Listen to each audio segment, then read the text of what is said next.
Welcome to this short but sweet video about how I worked on a boulder with the goal of making it as quick and flowy as possible.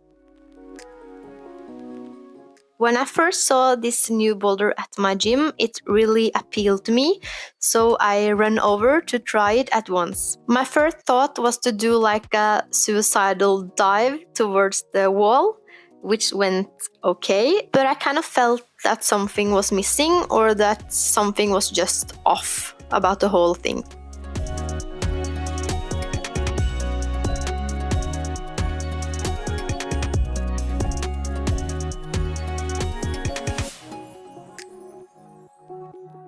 I tried the same jump a couple of times, just wanting to speed it up, and especially the part after the dive, but it still felt wrong.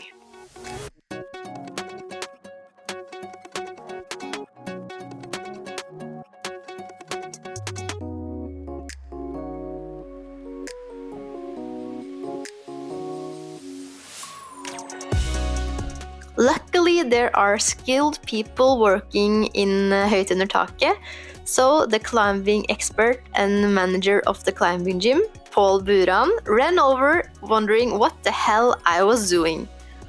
"You have to try the 180 spin," he said. Of course, that was a move I would never even considered without any help. My climbing move repertoire is still kind of bad, so I was super happy to get some professional advice.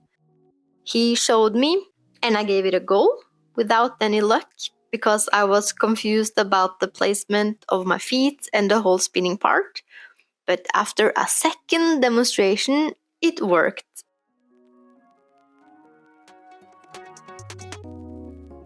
And I was both happy and surprised that I was able to stick that move. Now that I had made the spin work, I also wanted to speed things up a bit, especially at the next part of the problem.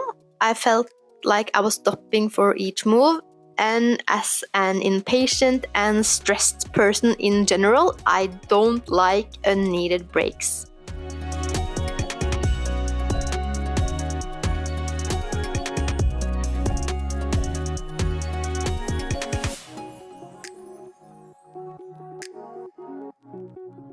Paul and I discussed how we could move through the next part with as few moves as possible.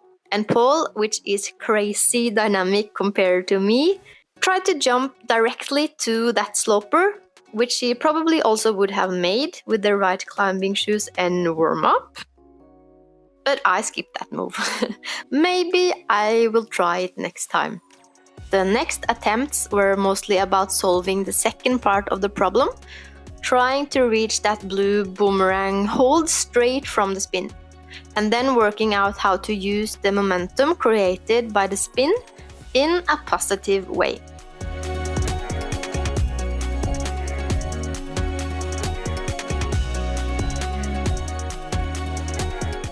After the coordination move, it's a bit more challenging than it probably seems at the video, and I also felt that I used too much time establishing this part of the boulder.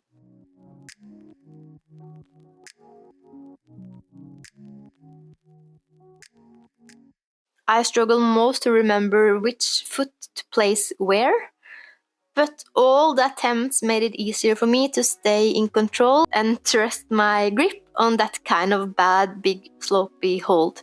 And that helps a lot when I wanted to work on my speed through those moves.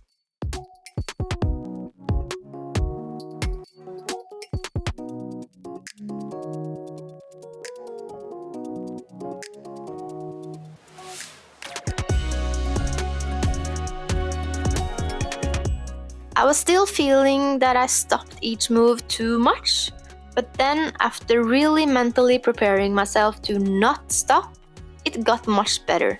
And I had an attempt I was super proud of and satisfied with. I often tend to look stressed when I climb fast, but I think I managed to stay in control, although I speeded through the whole thing. This was such a fun workout.